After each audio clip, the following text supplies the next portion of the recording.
Estamos a 14 de febrero de 2022.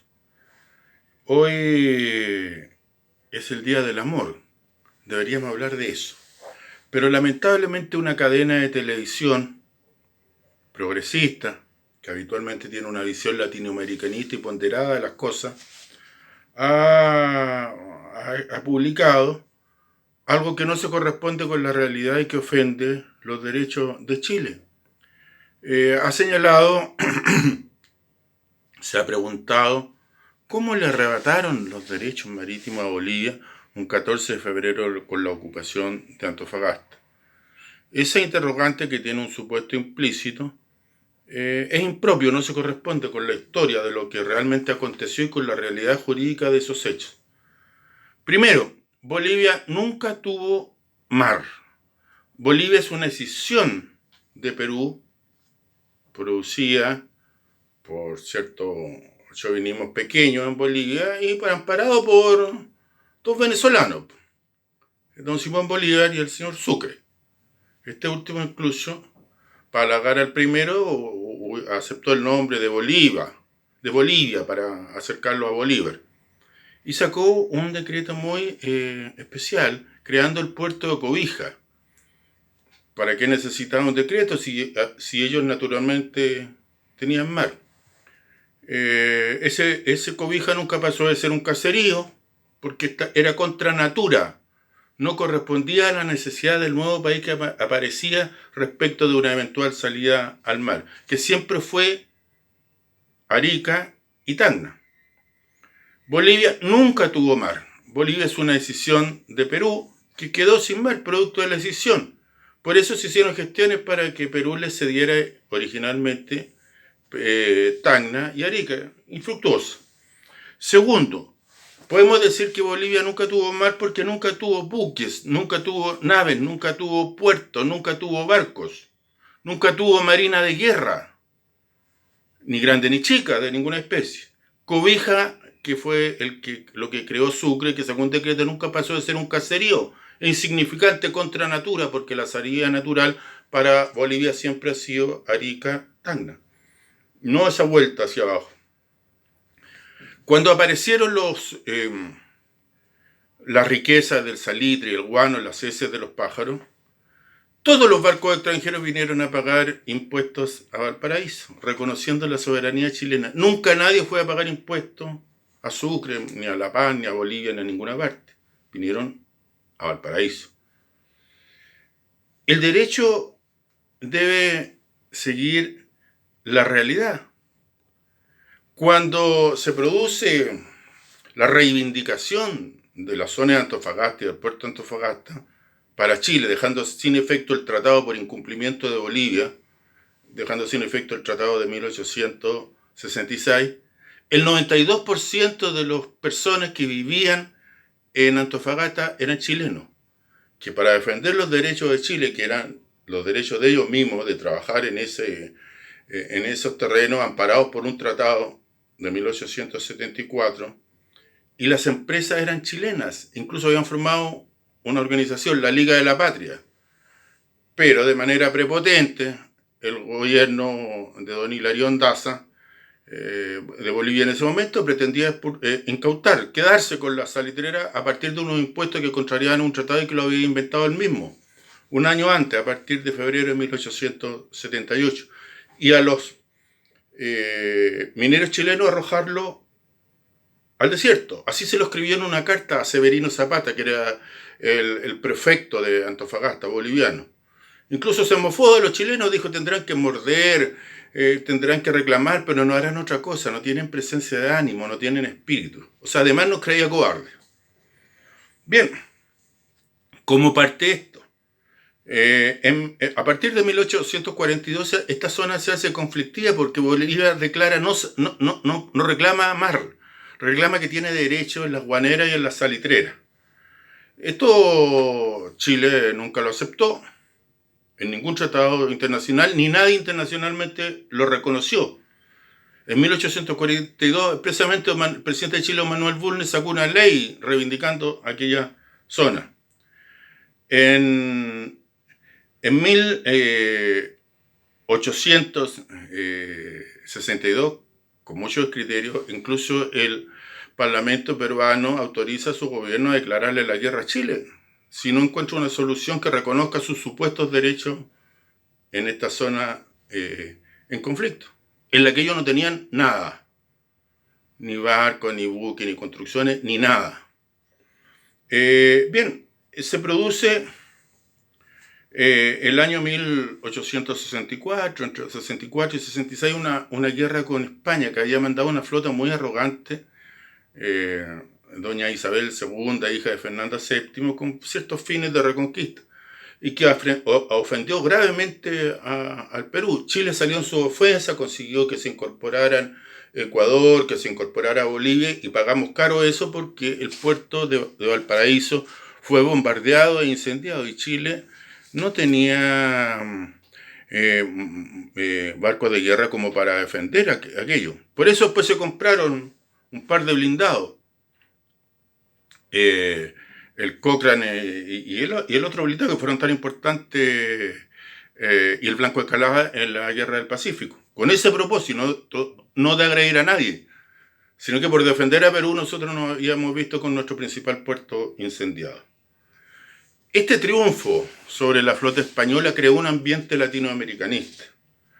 El triunfo se produjo el 2 de mayo de 1866, cuando logró rechazarse el ataque de esta flota que era numerosa y poderosa, muy moderna, dirigida por el Numancia, uno de los buques más importantes del mundo en esa época, y fue rechazado esto en el ataque al Callao, donde combatieron incluso a don Patricio Lynch, que después va a ser tan importante en la guerra con el Perú y gobernador de Lima durante la ocupación. Esto creó un ambiente de hermandad. En ese ambiente de hermandad, Chile y Bolivia, en Bolivia estaba don Mariano Melgarejo, que después cuando lo derrocan tiene asilo en Chile, acuerdan partir estos terrenos en disputa por la mitad y establecen la medianería, vale decir que lo que se obtenga de impuestos en cualquiera de las dos zonas que se han repartido se tienen que repartir en partes iguales, la medianería. Bolivia nunca cumple eso, ni acepta que vayan inspectores porque arguye que esto ofende su soberanía. Nunca cumple la parte boliviana con su obligación de repartir lo que proviniera los impuestos de esta actividad minera. Eso hace que se deba firmar otro tratado en 1874, donde el primer tratado, que ya es muy malo para Chile, porque le reconoce derechos a Bolivia donde nunca los tuvo, y que le permite hoy a algunos decir que los derechos milenarios de Bolivia, si nunca tuvo mar. Primero. Segundo, este segundo tratado de 1874 es muy malo para Chile porque transforma esta medianería en una exención tributaria por 25 años, es decir, que Chile pueda, las empresas chilenas, seguir actuando en la minería sin pagar nuevos impuestos. Artículo 4 de ese tratado, que es lo único que hay beneficioso en ese tratado para Chile, y que era muy bueno para Bolivia porque en 25 años se terminaba ese derecho de Chile, que era modesto, una exención tributaria, y teníamos que irnos, renegociar, se terminaba los derechos de Chile. Pero Bolivia hacía esto porque se sentía amparada en un tratado secreto militar que habían firmado con el Perú, a instancia del primer presidente civilista, no militarista, que señalan los historiadores peruanos, el señor Pardo. Y en ese tratado militar al que trataron de incorporar a Argentina, y del cual Chile, que tenía un Estado mucho más eficiente, se enteró en Bolivia mediante el embajador brasileño, en Perú mediante el embajador brasileño, en Bolivia mediante gestiones y mediante una operación de informaciones muy novelesca en Argentina, en Buenos Aires. Eso impidió la intervención de Brasil, muy oportuna para no crear dos sistemas militares que iban a llegar a una guerra de nivel continental, impidió que metieran a Argentina. Bien, sintiéndose fuertes, los bolivianos en febrero de 1878 establecieron un impuesto que violentaba gravemente sus obligaciones del Tratado de 1874. 10 centavos por cada quintal de salitre exportado. Esto ya lo habían intentado y sus propios tribunales, la Corte Suprema Boliviana, le había dicho que no, que eran ilegales porque violentaban el artículo 4 del Tratado de 1874 que estableció esta exención tributaria. Pero insistieron, y lo dicen hasta el día de hoy, que tuvimos una peste, que tuvimos un tsunami, un terremoto. Bueno, pero esos son problemas internos de un país. Eso no habilita a no cumplir y a violentar los tratados, y sobre todo un tratado que era tan beneficioso para ellos, que les daba 400 kilómetros de mar a un país que nunca había tenido ni un kilómetro de mar. Pero bueno, las negociaciones duran un año, y ya en enero de 1879, con mucha irresponsabilidad, el presidente Hilarión Daza, que tenía un país con dos jinetes del apocalipsis, el hambre y las enfermedades, y le mete el tercero, le mete una guerra, a partir de pensar que los chilenos éramos pusilánimes, que éramos cobardes, que íbamos a aceptar cualquier cosa. Eso se lo dice en una carta a Severino Zapata, donde le dice, mira, ahora lo que vamos a hacer, nos vamos a incautar las empresas chilenas, de los empresarios chilenos, que era una solamente la que llevaba la gran producción ahí, la compañía de salitre y ferrocarriles de Antofagasta, donde no hay capitales ingleses, son todos chilenos. Osa, Edward, no hay capitales ingleses. Y ese es un pretexto que han utilizado para justificar su derrota militar y su desastre político. Y se plantean lanzar los mineros chilenos al desierto. Solo les queda morder y reclamar, dice en esa carta Hilarión Daza a Severino Zapata. No fuimos los chilenos los que arrancamos. Severino Zapata fue el que salió arrancando Antofagasta cuando aparecieron las tropas chilenas. Un error de cálculo. No es el único, había otros que pensaban en el siglo XX que si agredían militarmente a Chile, Chile se iba a rendir en 5 días. No nos conocen. Perú se mete en este baile de una manera difícil de explicar. El presidente Mariano Ignacio Prado, que era nosotros pensábamos, un buen amigo de Chile, con una amistad personal muy buena con Benjamín Vicuña Maquena, que incluso recibía remuneración y honores como general por haber participado en la guerra contra España, que tenía inversiones en Chile que se le habían regalado como parte de una política de buena vecindad.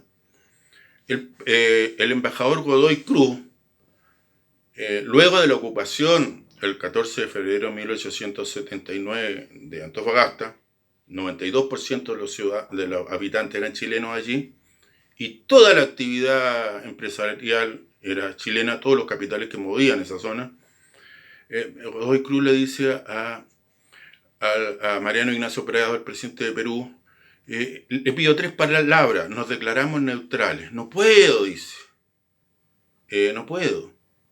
¿Para qué se mete Perú en este conflicto con Chile si Perú no tenía ni siquiera una situación limítrofe con Chile? ¿Para qué se mete en esto? ¿Podía no meterse sin grabar su honor? Perfectamente.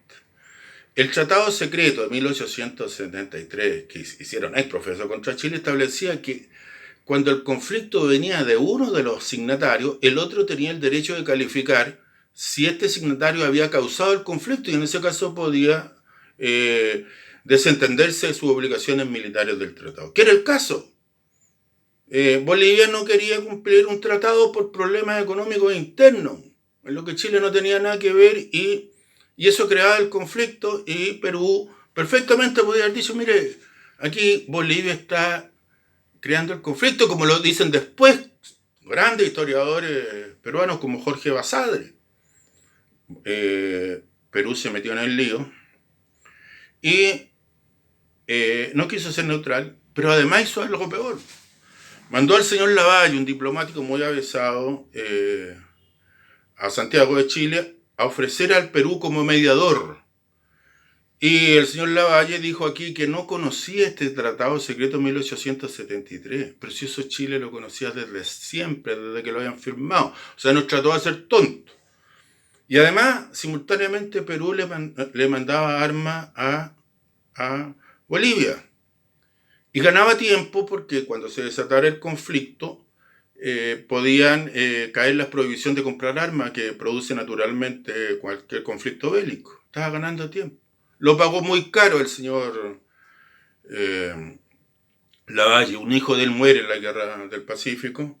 El attaché militar que lo acompaña también muere en la guerra del Pacífico. Todos los que instigaron la guerra y los tratados secretos, ministros peruanos terminaron después en graves dificultades, algunos de ellos presos en Chile, mientras duró la guerra. Esto, ¿qué provoca? Que Bolivia le declare la guerra a Chile de una manera muy especial. Le distribuyó a todo el mundo en Lima declaraciones de guerra contra Chile el 15 de marzo de 1879, porque Bolivia tenía miedo que Perú, si actuaba mínimamente razonable, no lo iba a acompañar en esta locura que estaba provocando, sin tener ningún interés personal, particular, nacional comprometido, que no fuera a sacarse de encima a las salitreras chilenas que habían impedido que la estatización, los estancos, las expropiaciones a Perú no le funcionaran. Pero esto era una guerra perfectamente evitable con un poquito de inteligencia. Esto era un problema comercial. Se podía poner de acuerdo Perú con Chile en las cuotas de producción, en el precio del salitre, y Bolivia solo tenía que respetar el tratado. Que ya iban 5 años, le faltaban 20 años en la historia de un suspiro, y todo esto se arreglaba en beneficio de América Latina. Pero no. Miraron a Chile de una manera muy equivocada. No ha sido lo único en la historia. Pero otros no llegaron tan lejos. Esto está jurídicamente resuelto por el Tratado de 1904 con Bolivia, que fue solicitado por las autoridades bolivianas, donde no habían tropas chilenas ocupando la capital ni zonas neurálgicas de Bolivia. Simplemente se había reivindicado en la zona en disputa a la fecha de la celebración, agosto de 1866, del tratado que por primera y única vez le reconoció a Bolivia salida al mar, y que la disputa no era por el mar, era por las riquezas minerales. Si Bolivia no quiso cumplir ese tratado tan beneficioso, Chile tenía todo el derecho de dar por resuelto ese tratado y volver al estado anterior. Y eso fue lo que se hizo. Ese fue un error de Bolivia gigantesco. A Chile le quedaban 20 años para irse, y después Chile era un país extraño. Tenía que pagar impuestos, aceptar todo. Ya no quedaban parados por el tratado de 1874. Pero no, se apuraron, pues miraron a Chile como un país insignificante, pusilánime y sin presencia de ánimo, y sin presencia de ánimo vieron lo que les pasó. Esto está resuelto entonces por el Tratado de 1904, que fue solicitado por las autoridades bolivianas, y que es muy beneficioso para Bolivia porque les da salida al mar, si no soberana, comercial, económicamente ellos no tienen pérdida. Cualquier país del mundo que no tiene salida al mar estaría feliz que un país vecino le concediera entrada y salida por sus propias aduanas sin tener que pagar un peso. No los perjudica en nada económicamente. Y está resuelto por la sentencia de la Corte Internacional de La Haya. Chile aceptó en algún momento una agenda de 11 puntos donde estaba incluido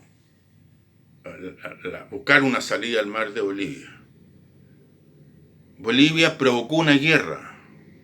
Bolivia perdió esa guerra.